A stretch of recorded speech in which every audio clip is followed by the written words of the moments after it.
Hello, my name is Nono. And my name is Charlie, and welcome to the top 100 board games of all time, 2025 edition. Let's go!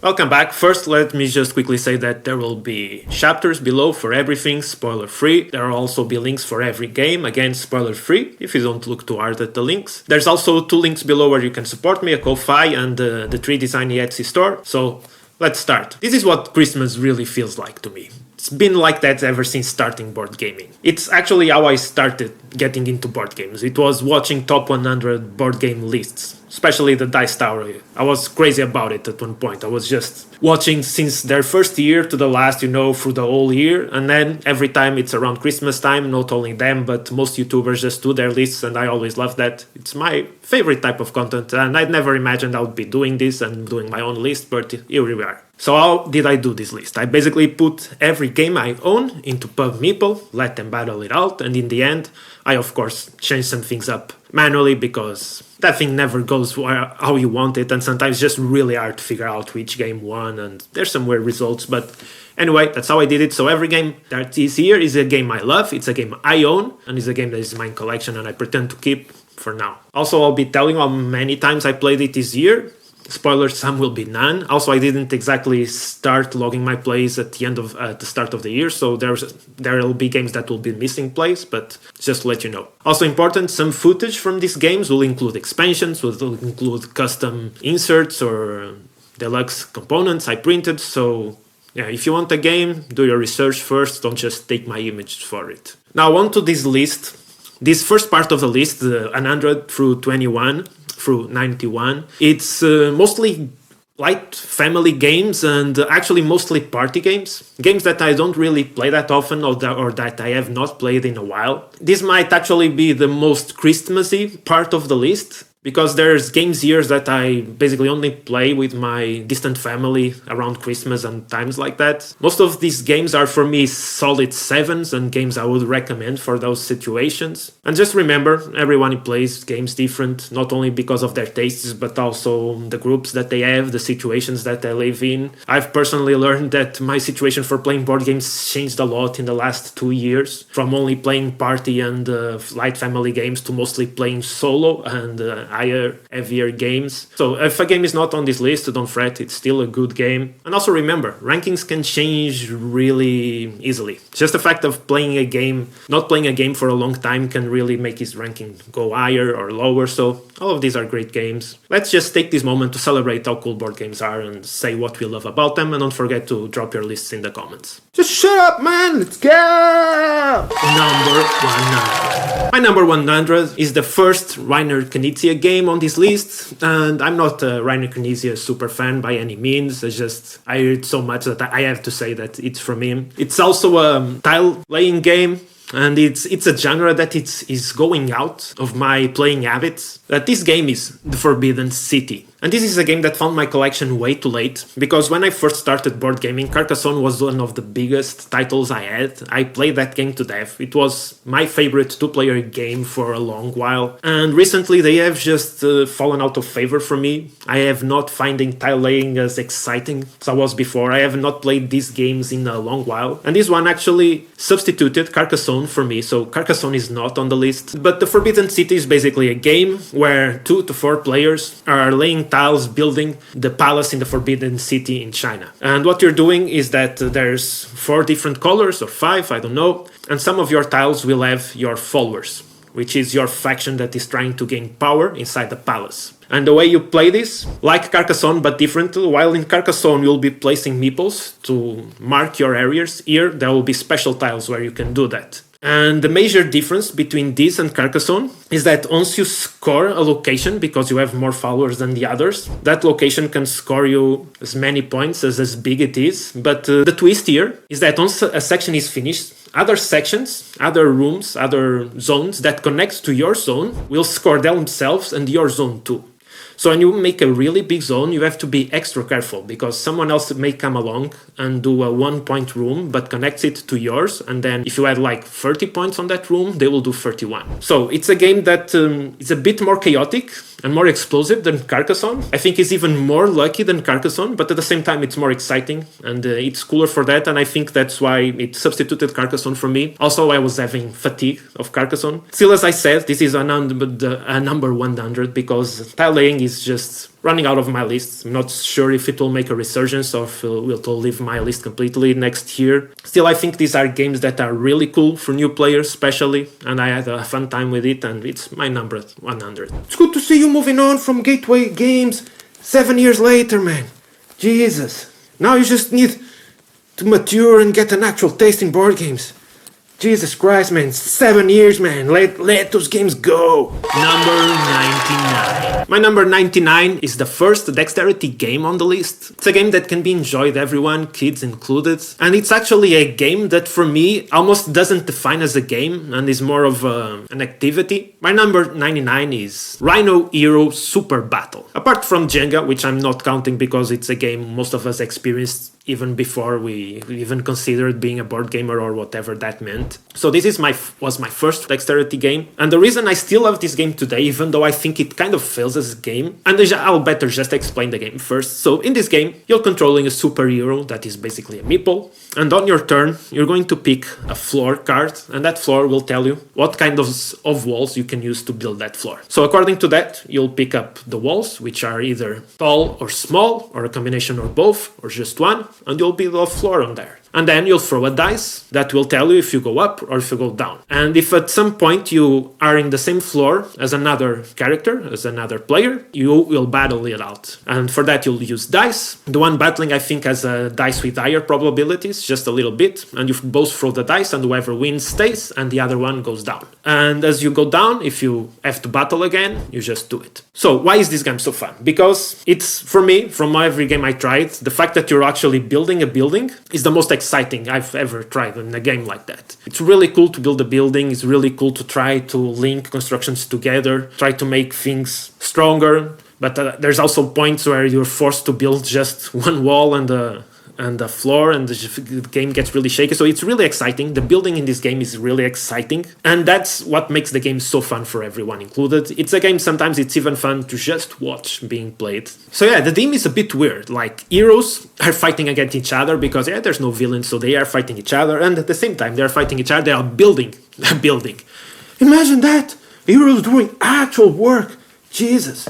And not only is building the buildings, even though it's easy for a dexterity game, it's still hard, it's still complicated. And the fact that later you have to move your meeple, and sometimes you can try and build in ways that make it really hard for other players to go get their meeples when they need to go up and down. There's also some times you have to put some mancaves which are really tricky onto the floors.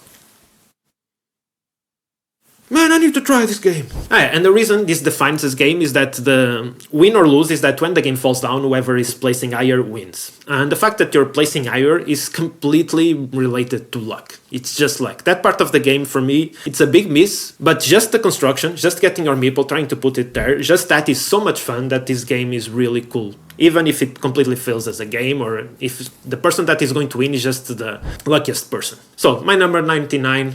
Rhino Hero Super Battle. Number 98. Number 98 is a staple of the hobby. It's a game that was really high for me at one point. It's one of the first games I ever got. And a game that probably a ton of people have around the world. My 98 is Codenames. This is a word party game where two spy teams are fighting each other. And every spy team has a mastermind. And in front of both masterminds, there's a grid of words. And they both have a map telling them which words are from their team, which are not, and which one is the assassin. And what they have to do is that they have to give a clue to their team that is comprised of one word and one number. And that word cannot be any word in the grid and must relate to words in the grid that they want their team to find. And the number is just telling them how many words that relates to. Great. 2.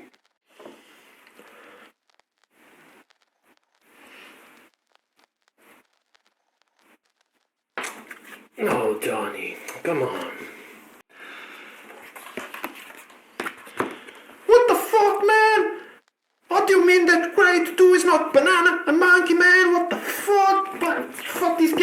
fuck this game. And it's a really tricky game because sometimes it's really hard to give a clue that points to your words but not your enemies, because sometimes there's, for example, imagine there's two Roman emperors and one is your team and one is the other. So how do you give a clue that goes to one and doesn't go to the other, and at the same time also goes to more words, because you don't want your team to only guess one on their turn. That's really bad. And even worse, if a word is the assassin, if any team guesses that word, they insta-lose. So that makes it really tricky. So for a party game, this is actually quite brainy. If you want to play this right and competitive, this game is actually really cool and really hard. The reason it's fallen for me is because I've had it for a long time, I've played it a lot, and for me it's been falling out recently ever more. So I'm not even sure if this will be here for a long time. It's a game that I've had a lot of fun with. As a party game, it's also a game where I've had a lot of fun just watching people that are really good at it play it. But it's also a game that has fallen because sometimes people just get too competitive, they get too hung up on each other, and this is supposed to be a party game. And now I tend to prefer party games that are just light, are just fun, and they are not so competitive. Sometimes this game just brings the worst in people. And I understand that's a people's problem, but still it's a game that is prone to that, and it's not what I've been wanting more in my party games.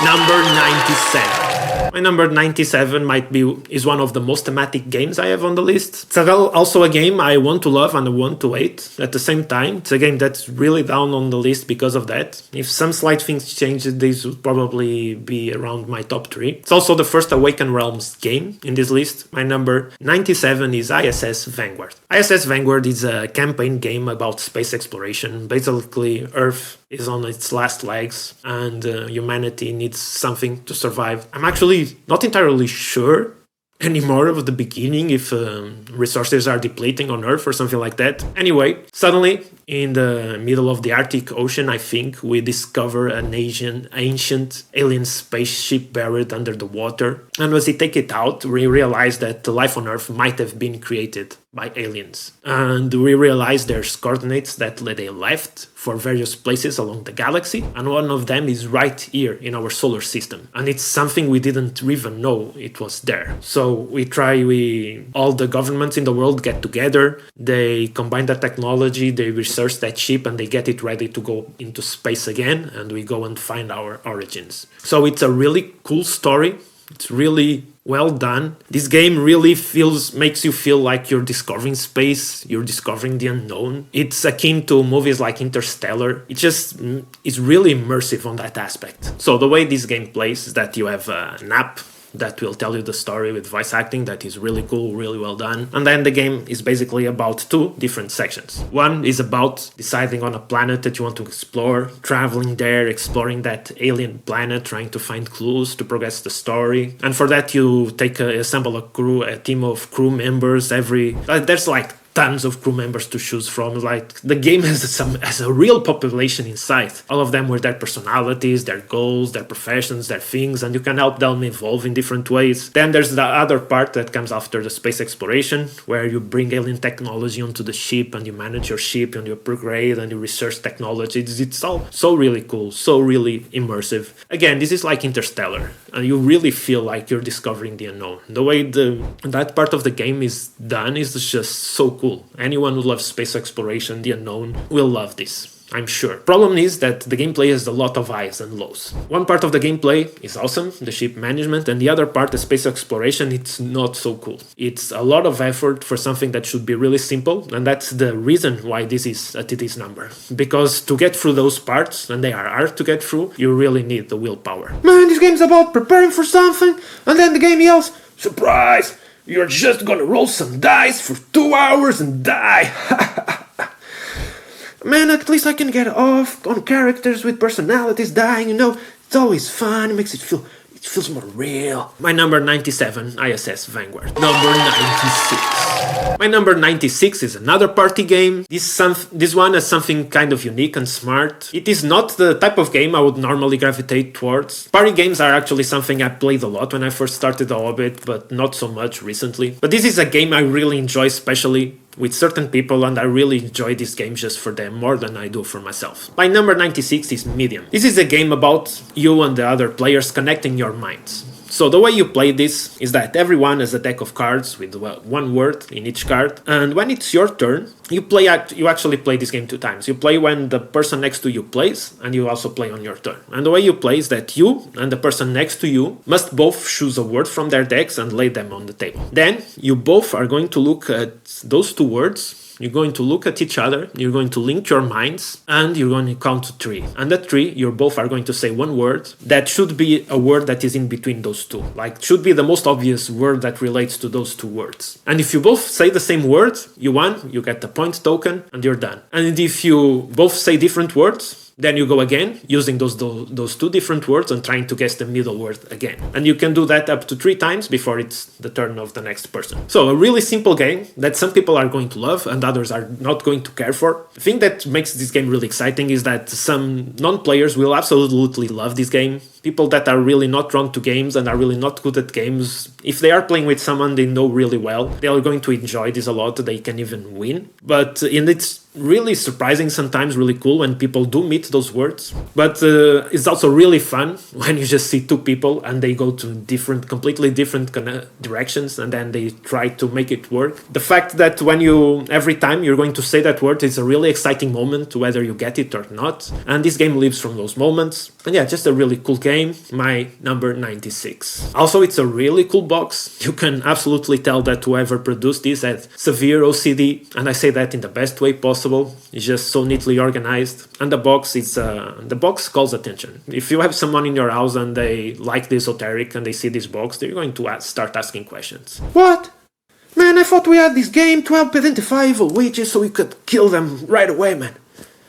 What do you mean you play that crap? It's a game I truly appreciate having in my collection for certain situations. It's most definitely a game I'm going to be playing at Christmas with certain family members, and that's my 96 medium. Number 95. Number 95 is yet another party game. Yeah, this section is full of party games. All on their way out, they are all crap, I'm kidding. But when I first got it, and it was one of my first games, it was actually my favorite. Might have been my favorite game or my favorite party game for a while there. It's a game I played a ton. It's a game that Tom Vazel always boasted about and I scorched the earth to find it. And it's an oink game. My 95 is Insider. As Insider is a really light mix of 20 questions and the Resistance. I forgot the name of that game. Basically, there's a mastermind that knows a specific word and the whole group has to find that word, and the way they do that is by yes or no questions. So anyone can play at any time, there's no turns, and the way you play is like you do yes or no questions like, is it an object? No. Okay. Is it a person? Yes. Okay.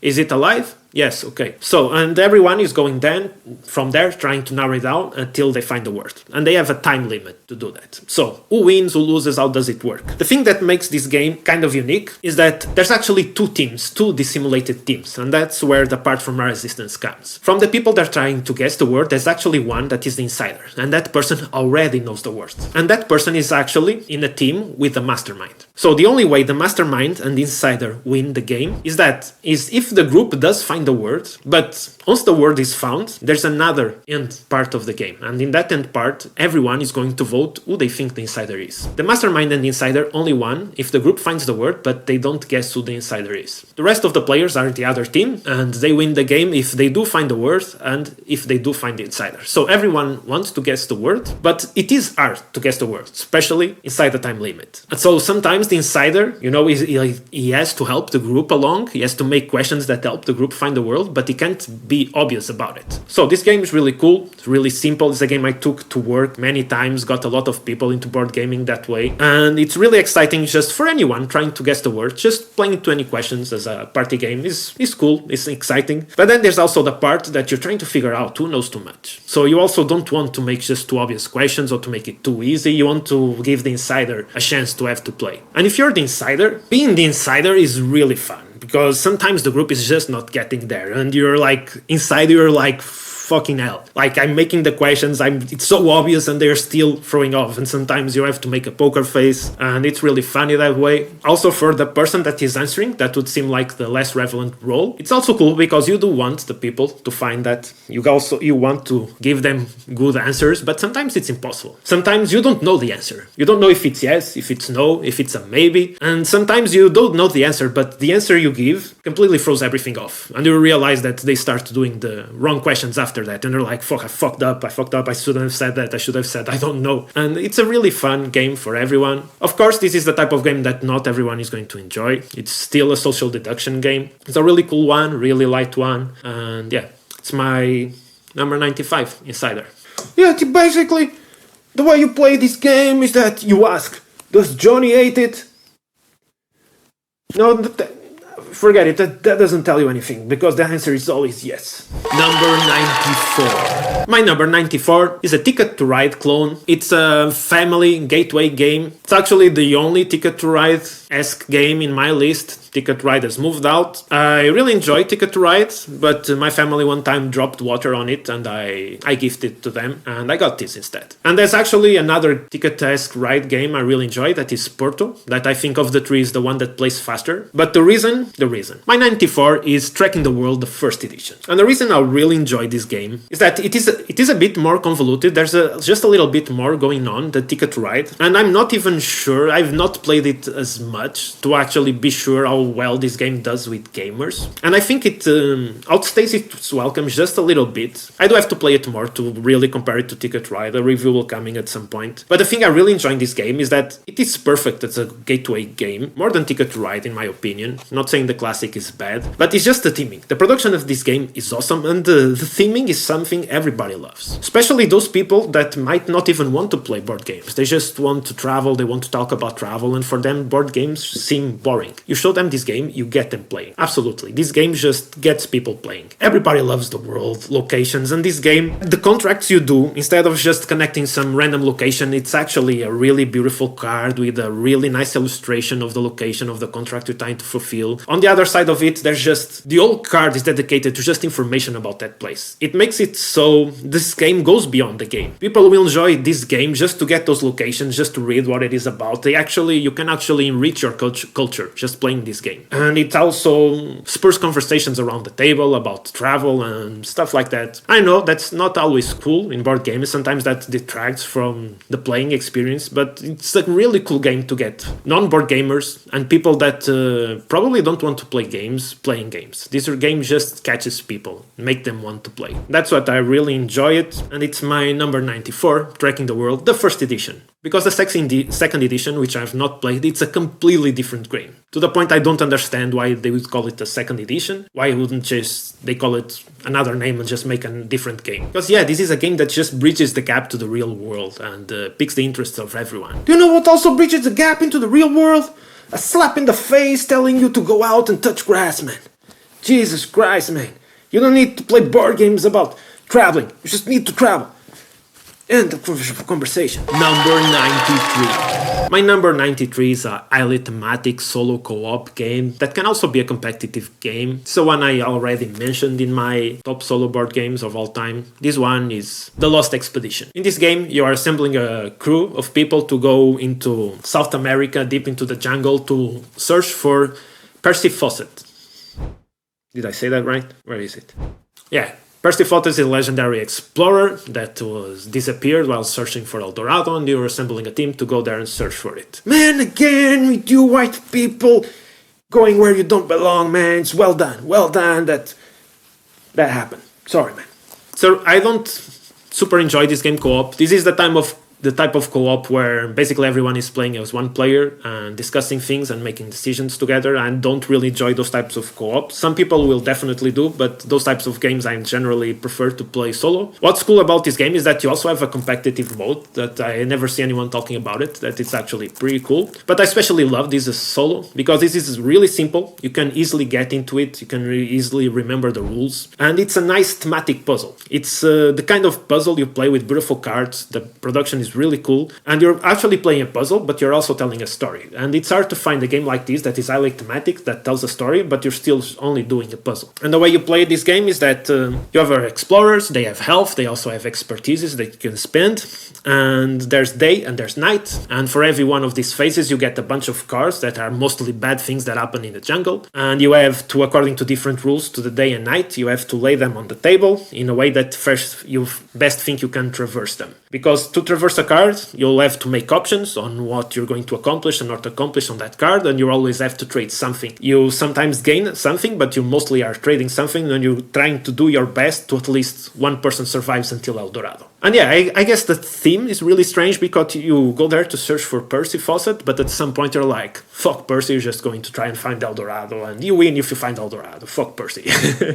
That's like, man, that's so thematic because you white people, man, you don't care about anyone but yourselves, man. You pretend, oh, you're going to search for him. You're not going to search for him. You just want you the glory, man. Just be honest. Be honest. It's a game that reminds me of the recent Witchcraft, which is a game I still need to play more. But yeah, a nice puzzle with a thematic story that with simple rules, it really works. My number 93, The Lost Expedition. Number 92. Number 92 is a really simple streamlined set collection game that uses the same turn order mechanism as Citadels. And this game I think will probably climb my list over the years, because this is a really good game. It's probably the best filler game I have. It's also a game that plays 5 players really beautiful, and it's at the same time a family game. It's set collection, done to the absolute simplest it could be, to the point that some people, when they look at it in concept, it might seem boring, but it just works, and it's really cool. And then you have the turn order selection, where you have cards numbered from 1 to 13, I think, if I remember correctly, and everyone selects one to play, and that card will tell you the turn order, and each one of them has a simple rule or power. So it's also a game of deception, a game of bluff, a game of prediction, who is going to play what, and it's really cool. It's those two mechanisms done to the absolute simplest best. It just works really well. It works well even for 2 players. It's an amazing game. It plays quick. It's a good filler game, a good family game, a game I would recommend to anyone. I just need to get it played more, and it will probably keep climbing.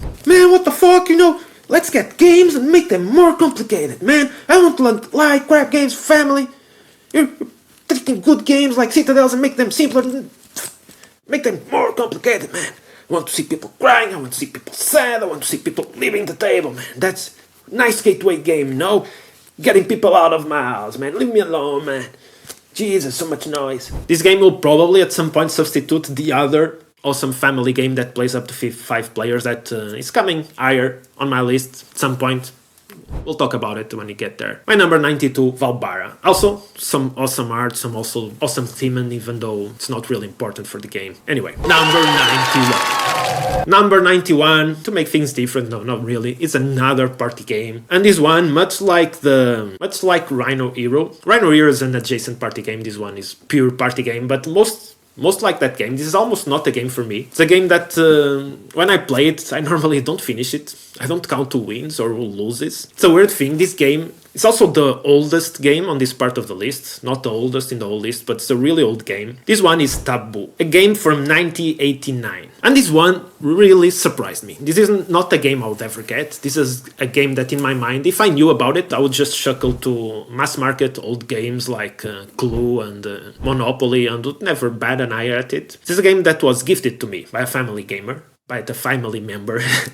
That is not a board gamer in any way. And when I got it, I was like, okay, Jesus, it looks like one of those games that normal people buy, that board gamers don't really enjoy, so let me just pretend to smile and quickly check BGG to see how awful it is. Yeah, I'm an awful person.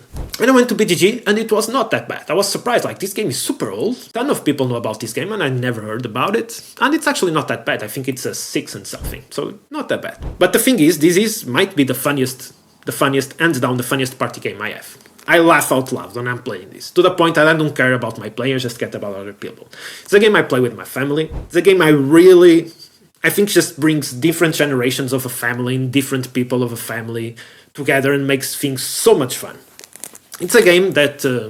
how does this game work? So basically there's 2 teams, and every team, when there's time to play, they select one person. I don't even remember. It doesn't even matter, but you select one person. That person is going to get a card that has words. He's going to select one of those words in the card, and he has to make their team guess that word. And when he does that, somebody from the other team, or more than one person, normally more than one person, because it's really fun to watch that. So everybody from that team just goes behind and watches that card. So they have a word they have to make the team guess, and they can say whatever they want except the taboo words. So they have a word like I don't know, electricity. And then they have the taboo words, like they can't talk about engineering, they can't talk about outlets, they can't talk about, I don't know, the most obvious things that are connected to electricity, like lights or whatever. And they have to explain to the other team, they have a time limit, and the other team has to guess, and they can say the taboo words. If they say the taboo words, someone else on the other team has a hornet thing that they squeeze, and the turn is over for them. And you go through a couple of words, and whichever team manages to... Forgot the word, fuck, man. Man, you should work on your English, man, before the videos. So whoever gets more words right wins. And while the time is running out, if you get the word, you can just go on to the second and try to make it real fast. But the thing is, the reason I love is that seeing people like from different generations, from different walks of life, trying to explain something to other people, and sometimes it's really fun. The worse you are at it, the funnier it is. And I don't know, every time I play this game I laugh out loud. There's so many examples, I don't even remember them. The only I remember is the last one was I don't even remember if it was my mother explaining to my aunt, or my aunt explaining to my mother, but they are older women from last generation. It's probably a bit different than our current generation, and they had to guess the word electricity. That's why electricity is on my mind. And I don't know, it was just so surprising the way they talked. They were like, okay, you know when you're in the kitchen? You know when you turn on the mixer? You know what the mixer needs to work? And they just got it right. And it was so funny because, you know, that's not... it even seemed wrong, man. Man, just go ahead and say it, man. They came from a machist society. The way things should be... No, Johnny, we don't say that here. That's wrong. Man, why is that wrong, man? I hate how the world is today, man. Johnny, shut up. That's wrong. I told you can talk about that, you can think it to yourself, you cannot say it, that's wrong. Also, my wife told me that she's been speaking to your wife and your kid, and they're coming here. So, good life is going to end for you. You're going to accept your responsibilities, start acting like a man from the oldest generation that... Man, please, man, I'm sorry, man. I'll tell you why I hate the games, man. Please don't do that, man. I'll behave. It's just a really fun game, especially if people are bad at it, especially if people from different walks, like, this is actually, I think this is a game that if you manage to have your mind up for it, this is a game that, it might enrage people, what I'm going to say, but you have those people in the family that really have different views from you, politically or just generational. This is a game that can be really fun, just seeing how different people try to do different stuff and explain it to them. It's just, that mismatch can be really fun, and it is really fun for me. And I never thought I'd be enjoying people that normally I don't get along with in a game, and that's why it's my number 91, the first one on this part of the list. Why, even though I think as a game is not as good as the others, it's just the best party game on this stretch. And that's it, my number 91. Taboo. So we have ended this part of the list. I hope you enjoyed this one. These are games that I don't play that much, only around Christmas, most of them. But yeah, all solid picks if you have the right group for it. And yeah, let's just keep going and see you on the next video. And as always, man, you forgot, man. As always, you play more games and stay awesome. And be careful what you say, because no one gets mad, man. No one gets mad.